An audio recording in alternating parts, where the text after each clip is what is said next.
Airlines redesigned their cabins 3 times in the last decade, and every single change had one goal in mind. It was not your comfort.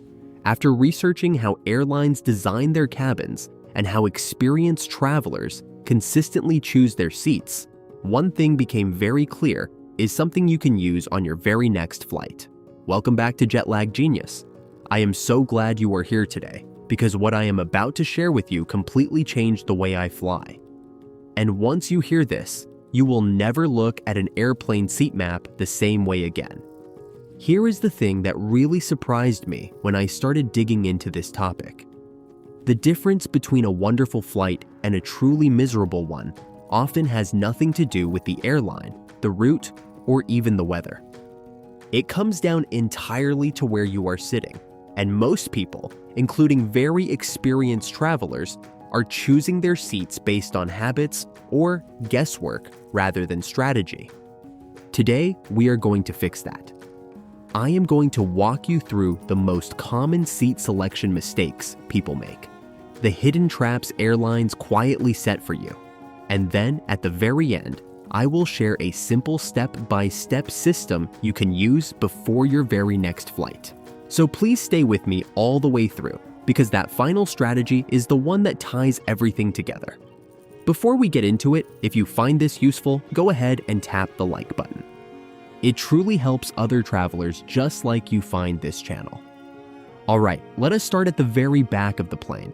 Number 1 is what I call the last row problem.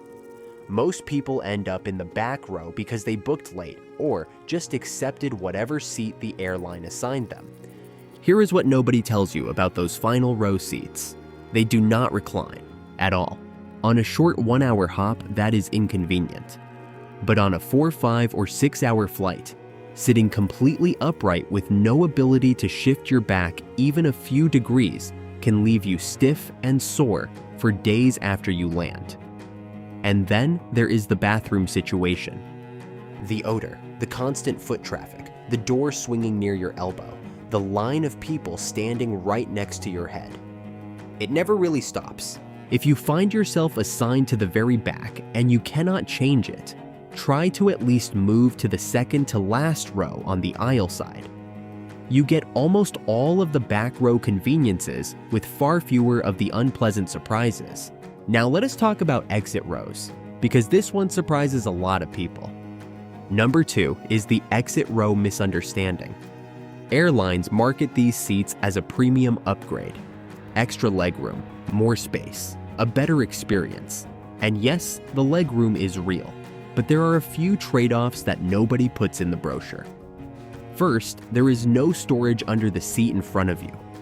Everything you bring on board, your bag, your medication, your reading glasses, your snacks, all of it must go into the overhead bin before takeoff. And if you are not among the first to board, that bin might already be packed by the time you arrive at your row. Second, those emergency doors are not perfectly sealed against the outside temperature. At cruising altitude, the air outside is extraordinarily cold. Passengers sitting directly next to those doors often feel a noticeable chill throughout the flight. Bring an extra layer if you are in one of those seats. And third, if there is ever an actual emergency, you have legal responsibilities as an exit row passenger. The flight crew will ask you to confirm you are able and willing to assist. That is not a formality, it is a real commitment. Number 3 involves bulkhead seats, and this one is a classic double-edged situation. The bulkhead is that wall at the front of a cabin section. Seats right up against it look fantastic on paper. Nobody is reclining into your space. You often have a bit more legroom. But here is what gets left out of the description. Your tray table folds out from the armrest rather than from the seat in front of you, making it smaller and positioned at an awkward angle. Trying to eat a full meal or use a tablet on one of those tray tables can be genuinely uncomfortable. Your armrest also typically does not lift, which limits how freely you can move around in your seat. And again, just like exit rows, there is no underseat storage. Everything overhead. If you are traveling light with just a small personal item, bulkhead seats can still work well for you. Just go in knowing exactly what you are trading away. Number 4 is about middle seats, and I want to give you both the bad news and a surprising piece of good news. The bad news you probably already know. You are sandwiched between two strangers. You have contested armrests on both sides. Every single time you need to get up, you have to disturb at least one other person. And studies on airplane air circulation suggest that passengers in middle seats actually have less favorable airflow, which can make you more vulnerable to whatever the people around you might be coming down with. But here is the surprising flip side. On very full flights, the middle seat in a row where your travel companion has the window and you want the aisle can actually be a good strategic choice. You have people you know on either side. It becomes a private little section of the plane. Just know that in all other situations, the middle seat is worth avoiding when you have any other option. Make sure to book way ahead once you know your travel date. Number 5 is something I call the boarding order trap, and this one genuinely frustrates frequent travelers. Many airlines now use a system that boards passengers in a specific sequence: windows first, then middle seats, then aisle seats last. The idea is that it speeds up the boarding process. And maybe it does, slightly. But what it means for you as an aisle seat passenger is that you are now boarding nearly last. And by the time you step onto the plane, every single overhead bin near your seat is already full. Items you have carried on board for years suddenly need to be gate checked. If you absolutely need overhead bin space, consider paying for priority boarding. Losing your carry-on to gate check can easily cost more time than the boarding upgrade.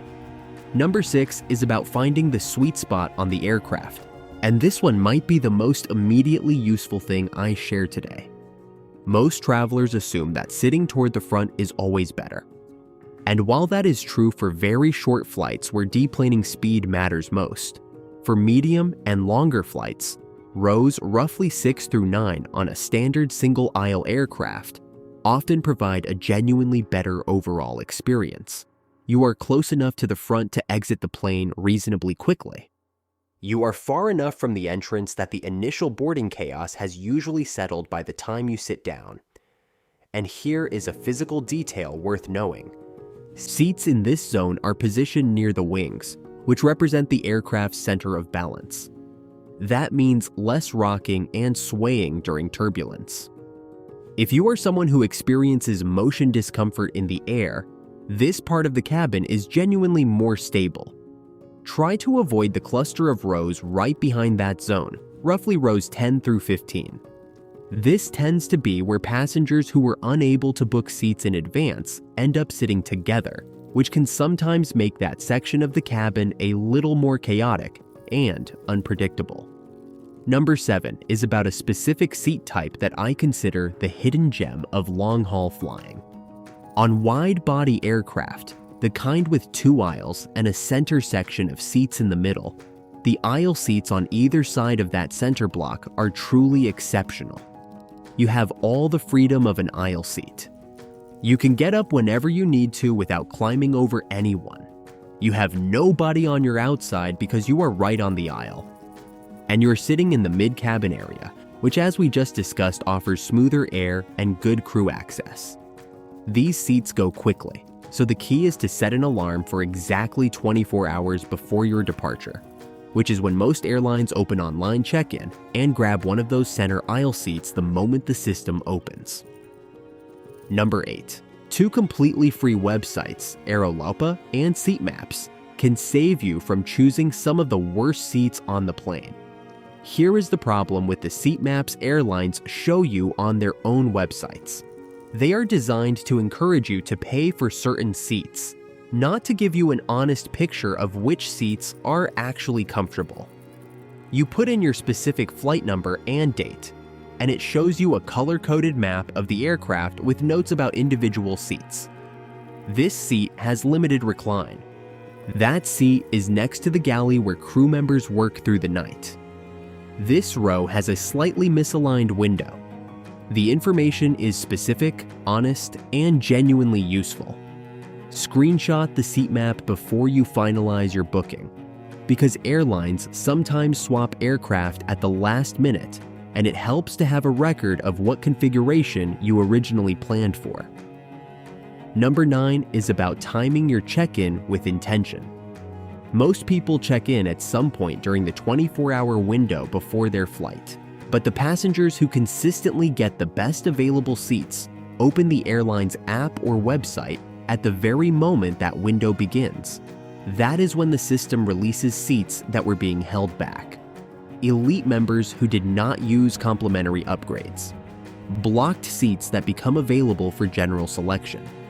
These go within minutes, sometimes within seconds on popular routes. Set the alarm.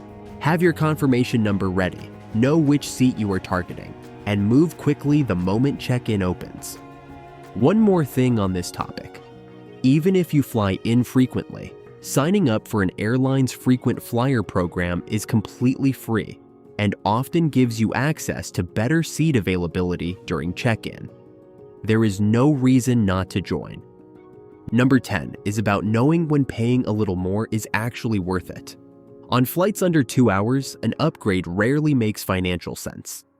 But on flights of 4 hours or longer, spending somewhere between $25 and $50 for a more comfortable seat can genuinely be a good investment. Poor sleep and hours of physical discomfort can affect how you feel for days after you land. That matters. And here is something airlines do not advertise. Upgrade prices on preferred seats often drop noticeably within the final 24 hours before departure. Airlines would rather fill those seats at a reduced price than have them fly empty. Check the upgrade pricing when you first book, and then check again the night before you fly. You may find that a much better seat has become quite affordable, so here is the complete plan. Step 1. Visit Aerolopa or Seat Maps before you book and identify the best available seat on your specific aircraft. Step 2. Aim for a center aisle seat on wide body planes, or a window or aisle in rows 6 through 9 on single aisle planes. Step 3. Set your alarm for 24 hours before departure and check in immediately when the window opens. Step 4. If you are stuck with a less favorable seat, monitor upgrade pricing the final day before your flight. And Step 5. Always account for the boarding order so your carry-on bag is protected. The difference between arriving exhausted and arriving refreshed often comes down to a decision that takes less than 2 minutes when you book your ticket. Airlines are counting on the fact that most passengers simply accept whatever seat they are assigned. They build their entire system around the assumption that you will not look too closely. But now you know what to look for. I would genuinely love to hear from you in the comments. Have you ever been stuck in one of these problem seats? Do you have a strategy that has worked well for you? Drop it below. I read every single comment, and I learned from you just as much as I hope you learned from me. If today's video was helpful, please give it a like and subscribe to Jetlag Genius so you never miss our next travel tip. Thank you so much for spending this time with me today. Safe and comfortable travels to you, wherever your next adventure takes you. See you in our next video.